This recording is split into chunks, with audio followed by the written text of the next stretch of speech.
Salut les séries addicts, c'est Blandine et aujourd'hui on se retrouve enfin pour faire le point sur cette année 2020.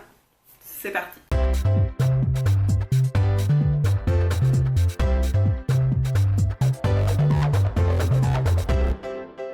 On ne va pas revenir sur l'année 2020, je pense qu'on en a ras à la casquette. On va parler séries ici. Et vous allez voir que l'année a eu un impact réel sur ce que j'ai regardé cette année. Alors, j'ai divisé en plusieurs catégories. Donc j'ai les nouveautés, ce que j'ai terminé, les rewatch et ce qui est lié à mes envies qui étaient mes envies séries 2020. Je vous mettrai la vidéo là et en bas. Alors cette année, en 2020, l'année dernière du coup, j'ai regardé très peu de nouvelles séries. Pour moi, franchement, ça a été vraiment l'année du rewatch. J'ai fait beaucoup de rewatch. Énormément de rewatch. Il n'y a pas d'ordre sur les nouveautés, c'est par ordre alphabétique en fait, c'est par ordre de préférence. Première nouveauté série, c'est une série documentaire, c'était Cheer, c'était sur Netflix, ça suivait un club de cheerleaders. J'ai beaucoup aimé.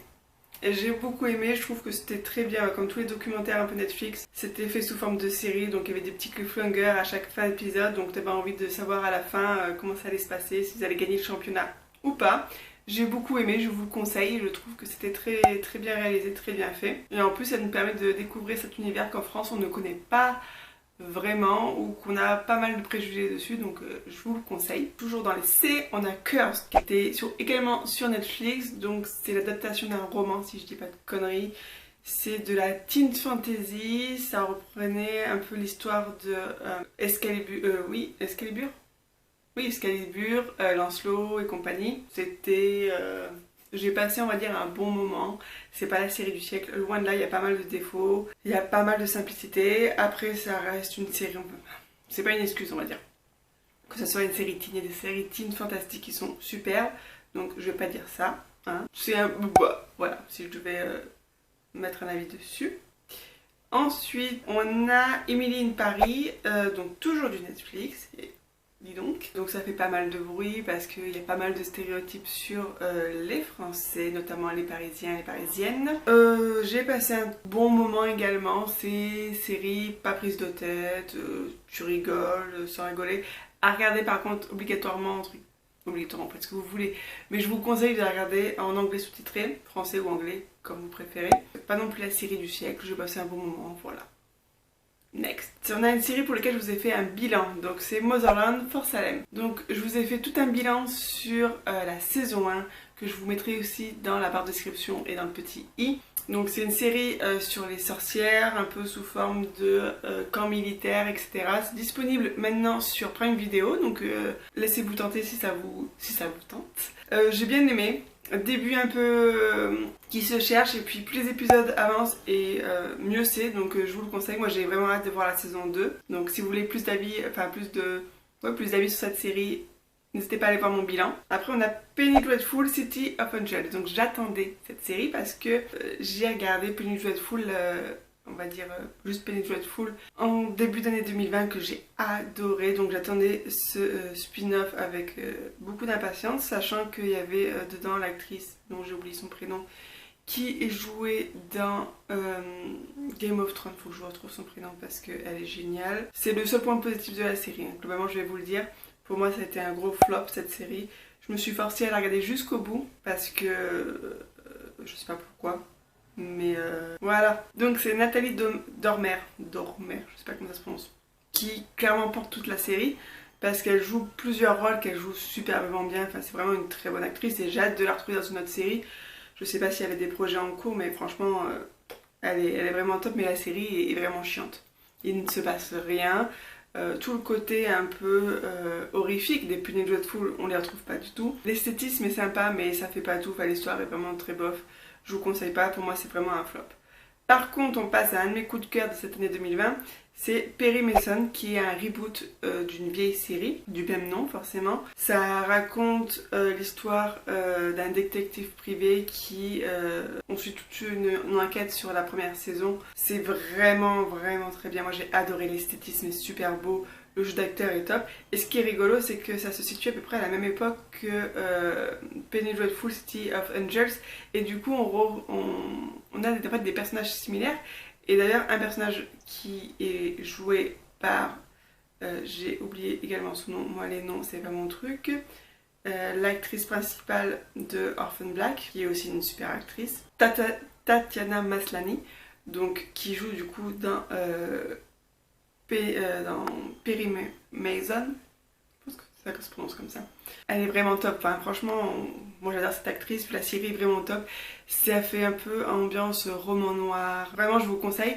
C'est une série HBO, si je dis pas de conneries, donc disponible en France sur OCS. Je vous conseille, franchement, c'est une petite série, je crois qu'il y a 10 épisodes, un truc comme ça. C'est vraiment une pépite, enfin, moi j'ai adoré, c'est un coup de cœur comme je vous l'ai déjà dit. Ensuite, on repasse sur une série Netflix avec Ratched. Donc, qu'est-ce que j'en ai pensé de ça? J'ai bien aimé, mais c'est pas pour moi un coup de cœur comme pour beaucoup. J'ai vu que c'était, enfin, je sais pas, ça a été vachement encensé sur les réseaux. L'esthétisme est magnifique, enfin, c'est une très belle série, le jeu d'acteur est vraiment top. Mais c'est pas un coup de cœur. C'est une bonne série, mais c'est pas un coup de cœur pour moi. Je vous le conseille. Par contre, si vous l'avez pas encore vu, c'est dispo sur Netflix. Et franchement ça vaut quand même le coup d'œil, donc allez-y. Après une série que j'ai beaucoup aimée, que j'ai pas terminée, qui est sortie à la fin d'année, c'est la nouvelle série de... et putain, et les noms dans cette vidéo ça va être quelque chose, hein, de Penny de Big Bang Theory, elle s'appelle Keighley Coco. Donc c'est The Flight Attendant, on savoure mon accent anglais, hein. Alors, moi le générique j'adore, ça me fait penser à Mad Men, bon ça c'est un petit détail, mais au début j'étais un peu sceptique quand j'avais lu le pitch et tout, et franchement c'est vraiment bien, je vous le conseille. Ça raconte, on suit en fait l'histoire d'une hôtesse de l'air qui a une vie un peu de bringueuse et tout. À chaque fois qu'elle s'arrête dans une ville, elle fait la bringue. Et sauf que un jour, elle va se réveiller à côté de quelqu'un qui est mort et on va l'accuser de meurtre. Et elle sait pas ce qui s'est passé. Voilà. Franchement, c'est une très bonne série. Ça fait partie, ouais, c'est limite un coup de cœur. Après, j'ai vu 3 épisodes, donc je peux pas dire que c'est un coup de cœur en soi. Mais franchement c'est une petite pépite et moi je vous le conseille. Après encore une série documentaire Netflix, c'est The Last Dance. Donc la série documentaire sur Michael Jordan. Donc il faut savoir que moi j'ai fait 10 ans de basket et Michael Jordan c'est un peu Dieu pour moi. Donc j'ai beaucoup aimé, j'ai beaucoup aimé. Si vous aimez bien le basket, Michael Jordan et compagnie, ben, franchement foncez, enfin, c'est top. Ensuite, The Queen Gambit, encore une série Netflix. Donc c'est le jeu de la dame en français. Je pense que vous en avez entendu parler parce que tout le monde en a parlé. J'ai beaucoup aimé. Pour moi ça fait partie de mes séries coup de cœur de 2020. Mini-série, hyper bien jouée, l'esthétisme est dingue, l'histoire est dingue, enfin, le rythme, tout. Ah oui, et ça parle de quoi? Genre tout le monde sait ce que c'est. Ça parle d'une prodige en fait des jeux d'échecs. Donc dans les années 60 il me semble, 60, 50 je sais plus. Et où du coup la place de la femme c'est pas ça. Et vraiment top. Foncez si vous ne l'avez pas encore vu. Et enfin dernière série très teen et encore sur Netflix, c'est Teeny Pretty Thing. Donc ça pour moi c'est du Pretty Little Liars dans le monde de danse de ballet en gros. Pour vulgariser un peu, c'est totalement ça. Donc moi j'ai adoré au début Pretty Little Liars. Dans les premières saisons j'étais vraiment à fond. Et c'est ce qui m'a fait du coup regarder cette série. Si vous avez bien aimé, vous êtes un peu nostalgique, je vous conseille cette série. C'est du teen drama, donc il y a tous les codes du teen drama. Si vous n'aimez pas, passez votre chemin clairement, autrement vous n'allez pas passer un bon moment. Donc ça c'était pour toutes les nouvelles séries que j'ai regardées en 2020. Donc vous voyez il n'y a pas beaucoup. Là, on va passer en fait aux séries que j'avais mis entre guillemets en pause et qui me restait des épisodes à regarder. Donc j'ai fini Scandale. En gros, il me restait 18 épisodes à voir, donc il me semble que ça équivaut à la saison 7, la dernière saison. J'ai bien aimé retrouver Olivia Pope. Bon, après j'étais contente que ça se termine parce qu'il fallait vraiment que ça se termine. Mais ouais, j'ai passé un agréable moment. Ensuite, dans la même lignée, j'ai fini How to Get Away with Murder, une petite dédicace à Alexis de Désaxé, parce que c'est une de ses séries favorites. Et du coup il me restait 11 épisodes de la saison 6. Ouais, Alexis, j'ai pleuré à la fin. Ouais, il se passe beaucoup de choses. Pareil, il fallait que ça se termine. Je suis très contente de l'avoir terminé de l'avoir terminé cette année. J'avais regardé que 2 épisodes de Watchmen, donc j'ai terminé la série, j'ai passé un super moment. Comme tout le monde l'a dit en 2019, c'est vraiment une série à voir. C'est sur OCS, vu que c'est une série HBO, donc HBO pour moi c'est une valeur sûre, même s'ils font pas que des bonnes choses, mais globalement ils font des bonnes séries. Pourtant je connais pas trop l'univers Watchmen, Marvel, tout ça, c'est pas trop mon truc de manière en général, mais là j'ai vraiment adoré Watchmen, c'est vraiment une claque. J'aurais pu mettre cette série dans mes envies 2020, mais en fait je l'avais terminée avant de filmer la vidéo Mes envies 2020. Il s'agit du Prince de Bel-Air que j'ai regardé en 2020. Le Prince de Bel-Air, en fait, c'est une série qui était diffusée quand j'étais enfant et pour laquelle j'avais regardé 2-3 épisodes comme ça quand ça passait à la télé, mais j'ai jamais vraiment suivi. Et c'est vraiment une très bonne série que je vous conseille. Bon, c'est un classique, hein. C'est pas, je révolutionne rien du tout en disant ça. Mais bon, par contre, il y a plein de blagues qui ne passeraient pas actuellement, mais c'est très bien joué, c'est un classique. C'est vraiment une très bonne série et je comprends pourquoi. Enfin, pour être honnête, si je devais décrire l'année 2020 en série, pour moi ce serait vraiment l'année du rewatch. Comme beaucoup, ça n'a pas été une année pop. Et du coup, j'ai vraiment eu besoin de trouver du réconfort dans les séries, et comme vous allez voir, il y a la thématique des séries que j'ai rewatchées, je sais pas si ça se dit, mais en gros c'est que des sitcoms. J'ai vraiment eu besoin de rigoler, de passer du bon moment, des moments de détente avec les séries. Les séries que j'ai rewatchées, donc c'est Friends, comme chaque année j'ai envie de vous dire. Donc, après j'ai enchaîné avec True Blue Girls. C'est rigolo parce que sur Twitter à un moment j'ai dit j'aimerais trop me refaire True Blue Girls, et je crois une semaine ou deux Prime Video l'a mis sur son catalogue. Donc si vous ne connaissez pas True Blue Girls, foncez sur Prime Video, c'est vraiment une très bonne sitcom. Après j'ai enchaîné avec une autre bande de potes, New Girl. Donc New Girl, est-ce que je vous en ai déjà parlé? Il me semble que j'ai fait une présentation de série. Je vous la mettrai en description. C'est vraiment pour moi une sitcom un peu dans la lignée de Friends. Vraiment, c'est une très bonne série. C'est pour ça que je l'ai rewatchée. Et enfin, avec un autre classique, How I Met Your Mother, que j'ai forcément rewatché cette année. Donc que des sitcoms, bande de potes, feel good. Voilà. Et enfin, là, en fin 2020, j'ai fait un rewatch des frères Scott. Et j'avais jamais vu la dernière saison. Donc là, j'ai pas encore fini. Il me reste 4 épisodes. Donc j'ai hâte. Par contre, j'avais oublié à quel point on pleurait devant les frères Scott. Il se passe que des drames. C'est vraiment une... pour moi, c'est vraiment la série du collège des frères Scott. J'ai vraiment passé les frères Scott. Ça faisait vraiment longtemps que je l'avais pas revu et j'ai adoré. Et enfin, on va faire le point sur ma vidéo, les envies que j'avais de séries pour 2020. J'en ai pas regardé beaucoup par rapport à ce que j'avais envie, parce que du coup j'ai fait pas mal de rewatch et ça m'a pris du temps. Mais j'ai bien kiffé. Dans mes envies 2020, j'avais Rome, saison 2, c'est 2 saisons dedans. Rome, il y a 2 saisons. C'est une série HBO qui parle de Jules César et compagnie. Je m'étais acheté le coffret en début 2020 et du coup je l'ai regardé dans la suite.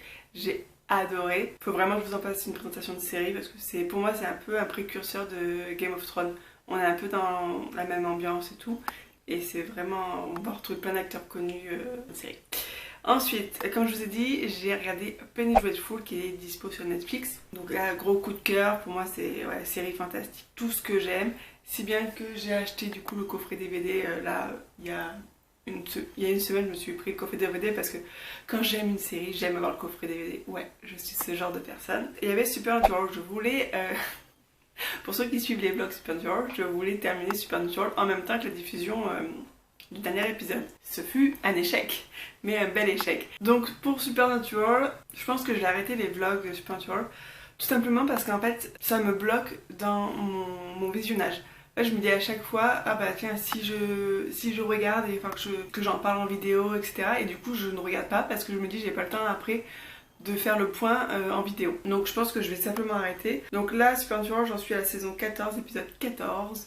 Donc franchement je passe un très bon moment. Bon, je vais la finir. En fait, j'ai pas envie de me prendre la tête. Je finirai la saison 15 quand elle sera disponible sur Prime Video, tout simplement. Voilà. Donc je vais arrêter les vlogs Supernatural. Et je trouve que la saison 13 était une très bonne saison. Et la saison 14 pareil, je me régale. Donc je pense qu'il y a une petite dernière lignée qui est vraiment sympathique. Je retrouve un peu le goût des premières saisons.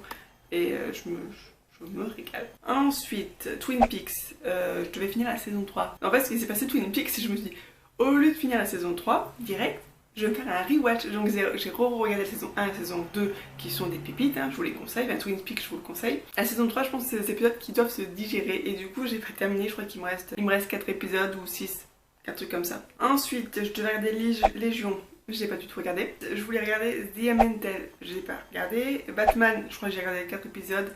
Et après, j'ai regardé autre chose. J'avais marqué Years and Years. Donc c'est une mini-série de 6 épisodes. Je l'ai regardé au tout début du confinement, j'ai bien aimé. Après, c'est pas un coup de cœur, honnêtement. Je m'attendais peut-être à mieux, ou je sais pas. C'est une très bonne série, j'ai passé un bon moment, une belle claque. Mais voilà, pas de coup de cœur. Pas autant que Penny Dreadful par exemple. Ensuite, je vais regarder Six Feet Under, j'ai pas regardé. The Leftovers, j'ai pas regardé. Ali McBeal. Donc Ali McBeal, c'est partie des séries que j'ai regardées mais je l'ai pas terminé. C'est dispo sur Prime Video, je me régale. J'avais oublié à quel point cette série était géniale. Dès que j'ai terminé, je vais également m'acheter le coffret parce que je kiffe. J'en suis à saison 4, épisode 7. Et ouais, je passe un très bon moment parce que c'est vraiment une très bonne série. J'avais oublié à quel point c'était une bonne série. Et je pense que les séries des années 90, pour moi, c'est vraiment des séries cocooning, doudou. Et voilà, je sais pas pourquoi je vous le dis, mais voilà, c'est tout pour mon bilan série de l'année 2020.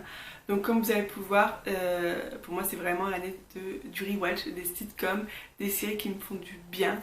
Il y a eu des belles découvertes. Et vous, du coup, dites-moi en commentaire quelles sont les nouveautés que vous avez regardées, est-ce que vous avez fait des rewatch, comment vous décrirez votre année 2020 série. Dites-moi tout ça en commentaire, j'ai hâte de vous lire et de pouvoir vous répondre. Et je vous ferai une autre vidéo pour vous parler de mes envies 2021 en matière de série. Mais pour le moment, je vous laisse, j'ai une série à regarder. Salut!